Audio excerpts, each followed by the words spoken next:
मुंबई में सबसे बड़ी डिफ़िकल्टी है लोकल ट्रेन। बिकॉज़ आपको लोकल ट्रेन के धक्के खाने पड़ते हैं ऑडिशन देने जाने के लिए, और प्लस ये है कि आपको रेडी होके भी जाना पड़ता है, आप ऐसे ही उठ के नहीं जा सकते। बाकी सब लोगों ने तो यही बोल दिया था कि इसको इस लाइन में क्यों डाला है, ये लाइन सही नहीं है, गलत है, हमारे समाज में ऐसा कौन करता है। इवन मेरे जो रिश्तेदार थे वो भी बोल रहे थे कि इसकी शादी करवा दो। छोटे से गांव से मुंबई आने का सफ़र बहुत टफ था। एक्टिंग में इंटरेस्ट मेरा शुरू से नहीं था। यहाँ पे ना इंडस्ट्री में लोग जज बहुत करते हैं आपको अपने कलर से, अपनी बॉडी से। तो अगर आप फेयर हो तो आपको अच्छे कैरेक्टर्स देंगे, और आपका अगर कलर डल है तो वो आपको अच्छा कैरेक्टर नहीं देंगे। जी हाँ, मुझे भी कास्टिंग काउच का सामना करना पड़ा, बट वो इसलिए बिकॉज़ वो लोग अनप्रोफेशनल थे। मतलब कि जॉब जो रहती है वो फिक्स रहती है कि आपको सुबह इतने बजे जाना है, शाम को इतने बजे आना है, मंथली आपकी सैलरी आ जाएगी। बट टीवी इंडस्ट्री में या फिल्म इंडस्ट्री में ऐसा नहीं है। आपको हर रोज़ काम की तलाश करनी पड़ती है। अगर आप कंटिन्यूटी कर रहे हो किसी शो में तो ठीक है, बट अगर आप सिर्फ एक दिन 2 दिन का काम कर रहे हो, चाहे आप एपिसोडिक कर रहे हो या फिर सीरियल में आप कैरेक्टर कर रहे हो, तो आपको घर आके लगता है कि यार आज तो काम कर लिया, अब कल काम ढूंढना पड़ेगा। तो इसके लिए ना बहुत ऐसे टेंशन हो जाती है कि कल काम मिलेगा नहीं मिलेगा, घर का खर्चा चलेगा नहीं चलेगा। ऐसा अगर इस मंथ शूट नहीं मिला तो फिर बहुत सारी प्रॉब्लम्स आ जाएंगी। मेरे लिए सबसे यादगार, हाँ, मैंने आशिकाना वेब सीरीज़ की थी हॉटस्टार की। तो उस पर मेरा जो कैरेक्टर था उसमें एक सीरियल किलर होता है, वो मुझे बहुत बुरी तरीके से मार देता है। सीन को देखती हूँ ना तो मुझे वही याद आता है कि यार ये कैसे लोग करते हैं ये मर्डर का सीन और वगैरह। जो लोग मुझे बोलते थे कि कौन सी लाइन में जा रही हो, ये लाइन सेफ नहीं है, और जो लोग बोले मुझसे, मेरे मम्मी पापा से, उनसे बात करना बंद कर दिया था। कई लोगों ने तो ऐसा था कि रिश्ते ख़त्म करना चाहे थे। बट आज वही लोग मुझे बोलते हैं कि तुम बहुत अच्छा कर रही हो।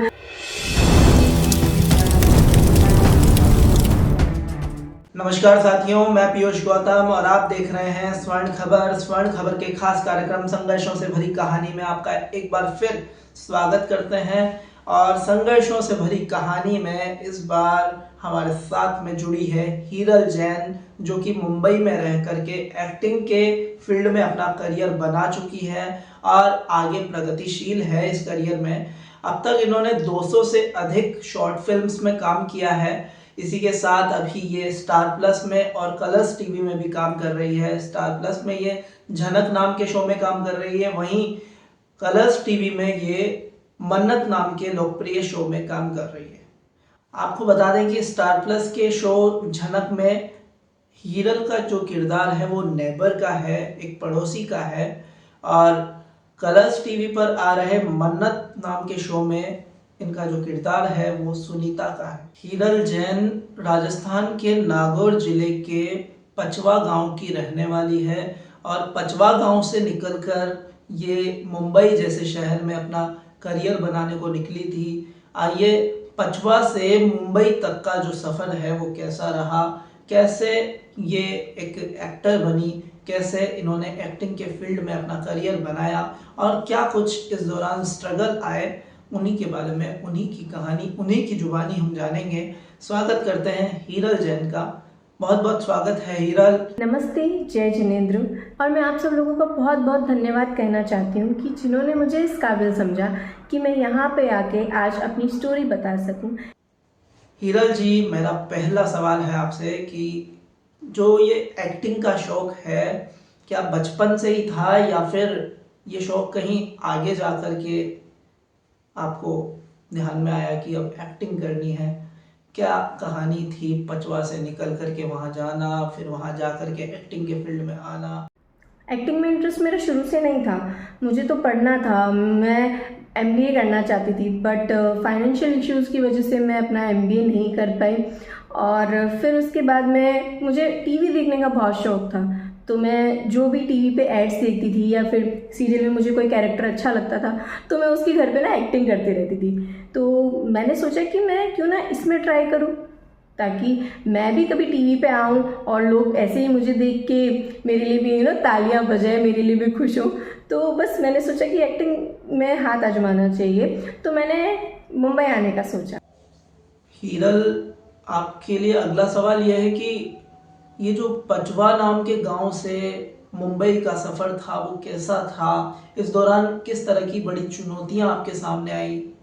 थोड़ा बताइए दर्शकों को, ताकि आपकी जो चुनौतियां हैं वो हम जान सकें, जो संघर्ष है वो जान सकें। छोटे से गांव से मुंबई आने का सफ़र बहुत टफ था, क्योंकि मैं जैन समुदाय से बिलोंग करती हूँ और प्लस ऊपर से लड़की हूँ, तो मेरे लिए बाउंडेशन बहुत ज़्यादा थी। बट मेरे मम्मी पापा और मेरी छोटी बहनें और मेरे दादाजी, उन सब का बहुत साथ था, तो मैं यहाँ तक पहुँच पाई। बाकी सब लोगों ने तो यही बोल दिया था कि इसको इस लाइन में क्यों डाला है, ये लाइन सही नहीं है, गलत है, हमारे समाज में ऐसा कौन करता है। इवन मेरे जो रिश्तेदार थे वो भी बोल रहे थे कि इसकी शादी करवा दो, इसको ये क्यों इस इंडस्ट्री में क्यों भेज रहे हो। लाइक बहुत सी प्रॉब्लम्स थी, बट लकीली आज मैं यहाँ पे हूँ अभी। अगला सवाल यह है कि जब आप मुंबई पहुंचे तो पहला जो आपका करियर के अंदर पहला जो कदम था वो कैसा था? कितनी मुश्किलें आई? मुंबई में सबसे बड़ी डिफ़िकल्टी है लोकल ट्रेन, बिकॉज आपको लोकल ट्रेन के धक्के खाने पड़ते हैं ऑडिशन देने जाने के लिए, और प्लस ये कि आपको रेडी होके भी जाना पड़ता है, आप ऐसे ही उठ के नहीं जा सकते। तो इतनी सारी भीड़ रहती है, उसके अंदर आप कहाँ आपकी एनर्जी रहेगी, कहाँ आप अच्छा दिख पाओगे। तो ये सबसे बड़ी डिफ़िकल्टी लगती है मुझे तो अपने स्ट्रगल में। और बाकी बहुत सारी डिफ़िकल्टीज़ है कि आपका मीन्स लुक भी अच्छा होना चाहिए, आपका फेस भी अच्छा होना चाहिए, आपको अपनी बॉडी पे भी ध्यान देना है। और यहाँ पे ना इंडस्ट्री में लोग जज बहुत करते हैं आपको अपने कलर से, अपनी बॉडी से। तो अगर आप फेयर हो तो आपको अच्छे कैरेक्टर्स देंगे, और आपका अगर कलर डल है तो वो आपको अच्छा कैरेक्टर नहीं देंगे। बहुत ये चीज़ मुझे बहुत गलत लगती है।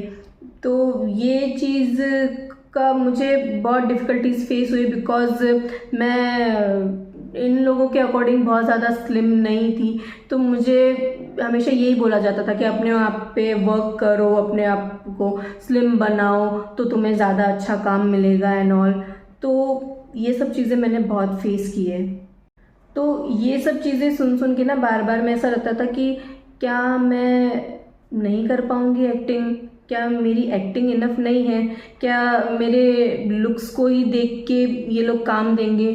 तो मुझे हर बार ऐसा लगता था कि यार इस तरीके से तो मुझे काम नहीं मिलेगा, तो मुझे काम छोड़ देना चाहिए। बट फाइनली मेरा ऑडिशन किसी कास्टिंग डायरेक्टर को पसंद आया और फिर मुझे अपना पहला ब्रेक मिला यहाँ पे। क्या आपको कभी इंडस्ट्री में कास्टिंग काउच या फिर किसी अन्य तरह की चुनौती का सामना करना पड़ा? और यदि हाँ तो किस तरह की चुनौतियां थी और किस तरह से आप उनसे निपटे, किस तरह से उनसे आपने निजात पाई? जी हाँ, मुझे भी कास्टिंग काउच का सामना करना पड़ा, बट वो इसलिए बिकॉज वो लोग अनप्रोफेशनल थे। जो लोग प्रोफेशनल होते हैं वो लोग कभी आपको ऐसे नहीं बोलते, वो सीधा आपको इतना ही पूछते हैं कि आप शूट के लिए अवेलेबल हैं, ये हमारा बजट है, आपकी डेट्स फ्री है या नहीं है। बाकी जो लोग ऐसे ही होते हैं ना, वो आपको ऐसी चीज़ों के लिए पूछते हैं। और ये सब मैंने तब जाना जब मैंने अलग अलग लोगों से मीटिंग्स की, या फिर ऑडिशंस के लिए गई, या फिर कहीं किसी और से सुना कि लोग कैसे होते हैं, कैसे बात करते हैं। और जो इवन जो लोग रजिस्ट्रेशन चार्जेस भी लेते हैं पहले, वो भी कुछ इतने प्रोफेशनल नहीं होते हैं। तो उन सबको मैं एक ही बात बोलती थी कि मुझे अपने काम से आगे बढ़ना है, मुझे ऐसा कोई भी काम नहीं करना कि मैं जिससे आगे जाके मुझे ये लगे कि ये काम तो मुझे ऐसे करके मिला है। तो उनके मुंह अपने आप बंद हो जाते थे। देखिए, हीरल जी कहते हैं मुंबई जैसे बड़े शहर में अगर आर्थिक सपोर्ट नहीं है तो मानसिक स्थिति भी डगमगा जाती है। तो ऐसे में क्या आपके पास सपोर्ट था? किस तरह से आप मुंबई जैसे शहर में सरवाइव कर पाए? मुंबई में स्ट्रगल बहुत है, और एक्टिंग फील्ड में तो स्ट्रगल बहुत ज़्यादा है, क्योंकि आज आपके पास काम है और कल आपके पास काम नहीं है। मतलब कि जॉब जो रहती है वो फिक्स रहती है कि आपको सुबह इतने बजे जाना है, शाम को इतने बजे आना है, मंथली आपकी सैलरी आ जाएगी। बट टीवी इंडस्ट्री में या फिल्म इंडस्ट्री में ऐसा नहीं है। आपको हर रोज़ काम की तलाश करनी पड़ती है। अगर आप कंटिन्यूटी कर रहे हो किसी शो में तो ठीक है, बट अगर आप सिर्फ 1 दिन 2 दिन का काम कर रहे हो, चाहे आप एपिसोडिक कर रहे हो या फिर सीरियल में आप कैरेक्टर कर रहे हो, तो आपको घर आके लगता है कि यार आज तो काम कर लिया, अब कल काम ढूंढना पड़ेगा। तो इसके लिए ना बहुत ऐसे टेंशन हो जाती है कि कल काम मिलेगा नहीं मिलेगा, घर का खर्चा चलेगा नहीं चलेगा, ऐसा अगर इस मंथ शूट नहीं मिला तो फिर बहुत सारी प्रॉब्लम्स आ जाएंगी। और सबसे मेन प्रॉब्लम है कि मुंबई में रेंट देना, तो वो होता है कि इंसान खाए नहीं खाए वो चलेगा, लेकिन आपको रेंट तो टाइम पे देना है, नहीं तो आप घर से निकाल दिए जाओगे। तो ये सब चीज़ें ना बहुत फेस की हैं मैंने। तो मेरा बस यही रहता है कि मैं बस जो भी काम मिले मैं अपना काम समझ के काम करूं, और कोई कैरेक्टर को मैं ऐसे नहीं देखती कि यार ये कैरेक्टर ऐसा है, जहाँ जाना है वहाँ जाना है। मैं बस ये सोचती हूँ कि मुंबई में रहना है, मुंबई में सर्वाइव करना है, तो आपको काम करना ही पड़ेगा। देखिए, 200 से अधिक आपने किरदार निभा लिए हैं एक तरह से, अलग अलग टीवी सीरियल्स में, अलग अलग शॉर्ट फिल्म्स में आपने काम किया है। तो अब तक का सबसे यादगार सीरियल या यादगार जो स्टोरी रही है वो कौन सी रही है? मेरे लिए सबसे यादगार, हाँ, मैंने आशिकाना वेब सीरीज़ की थी हॉटस्टार की। तो उस पर मेरा जो कैरेक्टर था उसमें एक सीरियल किलर होता है, वो मुझे बहुत बुरी तरीके से मार देता है। तो उसमें ना मेरे पूरे ये फेस पे, हेयर पे, सब जगह ना ये जैम वाटर डाल दिया था, जो कि लोगों की नज़र में ब्लड होता है, तो वो डाल दिया था। तो उसके साथ शूट करना बहुत डिफ़िकल्ट था। वो पूरा ना ऐसे सूख के चिप चिप करने लग जाता है। और ऐसा था कि उस सीन में मुझे जो किलर होता है वो मार के और प्लास्टिक में रैप करता है पूरा। तो उस दौरान 1 से 1.5 मिनट तक कंटिन्यू ये सीन चला था। तो मुझे सांस रोक के रखनी थी और आंखें बंद थी, मेरे मुंह पे पट्टी लगाई हुई थी, मेरे हाथ बांधे हुए थे, मेरे पैर बांधे हुए थे, मुझे एक जैसी पोजीशन में लेटे रहना था 1 से 1.5 मिनट तक। तो वो मेरे लिए बहुत डिफ़िकल्ट था और वो मेरे लिए बहुत यादगार भी है। और प्लस इसके लिए भी है क्योंकि घर आके मुझे 2 बार नहाना पड़ा था, वो कलर निकल ही नहीं रहा था। तो आज भी मैं कभी उस सीन को देखती हूँ ना तो मुझे वही याद आता है कि यार ये कैसे लोग करते हैं मर्डर का सीन और वगैरह। क्या आपको कभी कोई ऐसा किरदार मिला जिसने आपकी पर्सनल लाइफ को एक तरह से गहराई में डाल दिया या पर्सनल लाइफ पर असर पड़ गया हो? मैंने आज तक बहुत सारे कैरेक्टर्स प्ले किए हैं, बट ऐसा कोई कैरेक्टर नहीं है जो मेरी पर्सनल लाइफ से रिलेट करे। देखिए, राजस्थानी सिनेमा से आपकी शुरुआत हुई थी, तो राजस्थानी और हिंदी सिनेमा के अंदर काम करने पर क्या आपको डिफरेंसेस महसूस हुए? कौन सा बेटर था? क्या आपको लगा? राजस्थानी और हिंदी दोनों जगह मेरा अनुभव अच्छा रहा है। राजस्थान में रह के मैंने काम किया, मैंने काम सीखा। मैंने कहीं कोर्स नहीं किया, मैंने वहाँ पे काम करके ही काम सीखा, मैंने कैमरा नॉलेज ली और यहाँ पे आके मैंने उस चीज़ को और ग्रो किया और आज भी मैं बहुत सी चीज़ें सीख रही हूँ। लेकिन बस मुझे ये लगता है कि अगर एक कलाकार से आप काम करवा रहे हो तो उसको उसके अकॉर्डिंग पेमेंट भी मिलना चाहिए, जो कि हिंदी टीवी इंडस्ट्री में थोड़ा अच्छा मिलता है। राजस्थानी टीवी इंडस्ट्री में भी पेमेंट आर्टिस्ट को अच्छा मिलना चाहिए आई थिंक। तो बस मुझे यही लगता है कि एक वो ही रीज़न है जिसकी वजह से राजस्थानी आर्टिस्ट राजस्थान में काम न करके यहाँ पे हिंदी सिनेमा में काम करना चाहते हैं। बिकॉज आप लोगों को भी पता है कि जीवन जीने के लिए, अपना घर चलाने के लिए पैसों की बहुत ज़रूरत होती है। तो शायद यही रीज़न है कि इसकी वजह से लोग चाहते हैं कि वो मुंबई में आके ज़्यादा काम करें। देखिए, जो युवा छोटे शहरों से आकर जिस तरह से आप आए उसी तरह से कई लोग चाहते हैं, कई युवा चाहते हैं कि हम भी एक्टर बने, तो उनके लिए आपकी क्या सलाह होगी कि वो किस तरह से आ सकते हैं, किस तरह से अपना करियर बना सकते हैं, किस तरह की प्रैक्टिसेस कर सकते हैं? जो लोग भी यहाँ पे इस इंडस्ट्री में आना चाहते हैं, आप आइए, ऑडिशंस दीजिए और अपने ऑडिशन और मेहनत के दम पे आप बहुत अच्छा कैरेक्टर कर सकते हो।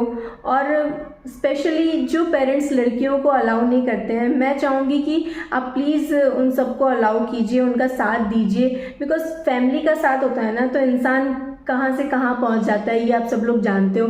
आज मेरी फैमिली ने मुझे सपोर्ट किया तो मैं आज छोटे से गांव से निकल के यहाँ पे आ पाई हूँ। हाँ, हालांकि मैंने उतना बड़ा मुकाम हासिल नहीं किया है, लेकिन हाँ, एक छोटे से मुकाम पे तो पहुँच ही गई हूँ। तो लड़कियों की सेफ्टी उनके अपने हाथ में होती है, और बाकी आप देखते हैं न्यूज़ चैनल में कि कोई भी कहीं भी सेफ नहीं है। तो आप इस डर से अपनी बेटियों को घर पे बिठा के मत रखिए। अगर आप उनको जॉब की परमिशन दे रहे हैं तो प्लीज़ इस इंडस्ट्री में आने की भी परमिशन दीजिए। हो सकता है उनमें इतना अच्छा टैलेंट हो कि कल को आप उनको टीवी स्क्रीन पे देख के उन पे गर्व महसूस करें। आज आप स्टार प्लस और कलर्स टीवी में काम कर रही है, एक तरह से एक बड़े मुकाम पर आप हैं। तो जब आप इस मुकाम से पलट कर के अपनी ज़िंदगी में पीछे फ्लैशबैक में देखती है तो क्या लगता है कि ऐसा कौन सा पल था कि उस संघर्ष से आपको लगता है कि हाँ, आज मैं सफल हूँ, उसका क्रेडिट आप देना चाहेंगे? ये बहुत ही अच्छा क्वेश्चन किया आपने। मैं जब भी पीछे मुड़ के देखती हूँ ना तो मुझे अपने आप पे बहुत प्राउड फील होता है। मैं सोचती हूँ कि कहाँ मैं एक छोटे से गांव में थी, मैं पढ़ाई करना चाहती थी, और आज मैं टीवी में सब इतने बड़े बड़े जो भी एक्टर्स हैं उनके साथ मैं काम कर रही हूँ, उनके साथ मैं स्क्रीन शेयर कर रही हूँ, उनसे मिल पा रही हूँ। और जो लोग मुझे बोलते थे कि कौन सी लाइन में जा रही हो, ये लाइन सेफ नहीं है, और जो लोगों ने मुझसे, मेरे मम्मी पापा से, उनसे बात करना बंद कर दिया था, कई लोगों ने तो ऐसा था कि रिश्ते ख़त्म करना चाहे थे, बट आज वही लोग मुझे बोलते हैं कि तुम बहुत अच्छा कर रही हो। पापा को कॉल्स आते हैं बहुत ज़्यादा कि आज तो हमने हिरल को इस सीरियल में देखा, आज उसने ये कैरेक्टर किया, हमें बहुत अच्छा लगा। तो मुझे बहुत प्राउड फील होता है अपने आप पे कि मेरी मेहनत जो है वो रंग लाई। एक आखिरी सवाल कि किस तरह के प्रोजेक्ट्स अब आप करना चाहेगी और ऐसा कौन सा सपना रह गया है जो बाकी है? क्या उड़ान भरनी है आगे के लिए, क्या सफ़र है? सपनों की बात करें तो वो तो मैं आपको अभी नहीं बता सकती कि मेरे क्या क्या सपने हैं, क्योंकि वो बोलते हैं ना कि सपनों को अगर आप बता दो तो वो पूरे नहीं होते, उनमें नज़र लग जाती है। बट अगर आप किरदार की बात करें तो मुझे कोई भी कैरेक्टर मिले, मैं चाहती हूँ कि उसे मैं बहुत दिल से निभाऊँ, उसमें अपनी जान डाल दूँ, ताकि आप लोगों को भी देख के ना अच्छा लगे और आप लोग मुझ पर प्राउड फील कर सको कि हिरल ने ये सच में किरदार बहुत अच्छे से प्ले किया है। हिरल जी, आपका बहुत बहुत धन्यवाद। आपने अपना कीमती समय दिया और आप हमारे साथ जुड़े। मैं आप सब लोगों का धन्यवाद देना चाहती हूँ कि आप लोगों ने इस काबिल समझा, मुझे यहाँ पे बुलाया और मेरी लाइफ की स्टोरी जानी कि मैंने क्या क्या स्ट्रगल्स फेस किए हैं।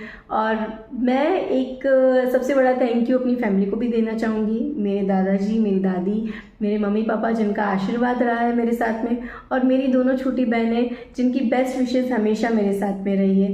तो आज मैं इस मुकाम पे पहुंच पाई हूँ और मैं चाहती हूँ कि मुझे मेरे घर वालों के साथ साथ आप लोगों का भी सपोर्ट मिले। और आप लोग मुझे सपोर्ट कैसे कर सकते हो? आप मेरी इंस्टा आईडी पे मुझे फॉलो कर सकते हो। मेरी इंस्टा आईडी है हिरल जैन 2 के नाम से, और वहाँ पे आप मेरी इंस्टा आईडी पे आइए, मुझे फॉलो कीजिए और मेरी पोस्ट को लाइक कमेंट कीजिए। और यूट्यूब पे भी मेरा चैनल है हिरल जैन 2 के नाम से, तो उससे भी सब्सक्राइब कीजिए। मेरी जो भी वीडियोज़ हैं उनको आप लाइक कमेंट कीजिए, तो मैं आप लोगों के सपोर्ट के साथ साथ और ग्रो कर पाऊँगी। तो फैमिली का सपोर्ट होना बहुत बड़ी बात है, लेकिन एक ये है कि एक जो ऑडियंस होती है, जो दर्शक होते हैं, उनका सपोर्ट भी साथ साथ में बहुत ज़रूरी है। तो इसलिए मैं चाहती हूँ कि जैसे मेरी फैमिली ने मेरा साथ दिया, आप लोग भी मेरा साथ दें, मुझे ग्रो करने में और हेल्प करें। थैंक यू, बहुत बहुत धन्यवाद। और आप सभी दर्शकों से अपील कि इंस्टाग्राम पर हिरल जी को फॉलो करें, आप यूट्यूब पर भी सब्सक्राइब करें, साथ ही हमारे इस इंटरव्यू को आप ज़्यादा से ज़्यादा शेयर करें। और इंस्टाग्राम पर भी आप अपनी स्टोरी पर लगा सकते हैं, शेयर कर सकते हैं, और साथ ही साथ हमारे चैनल को सब्सक्राइब करें, इसको कमेंट करें किस तरह का आपको ये इंटरव्यू लगा, इसके बारे में बताएं। चलिए अगले वीडियो में फिर मिलेंगे अगली संघर्षता की कहानी के साथ। तब तक के लिए धन्यवाद और नमस्कार।